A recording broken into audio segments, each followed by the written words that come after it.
BJD BJP रो संपर्क राज्यसभा रे नहीं देखंतु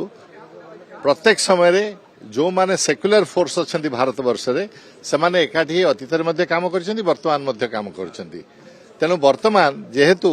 सेक्युलरिज्म गोटे बड़ प्रिंसिपल आम मान सामने अच्छी गोटे इश्यू अच्छी ओडिशा सामने भारत सामने से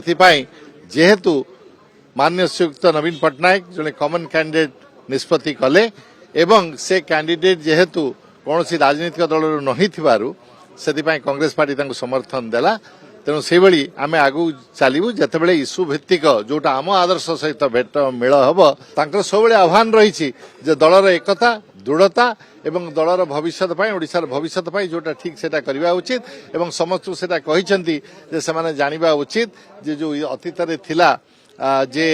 लोक मैंने चर्चा करुले एभली भोट होगला से भोट होगला वर्तमान सेटा हब ना कहीं वर्तमान समस्ते वर्तमान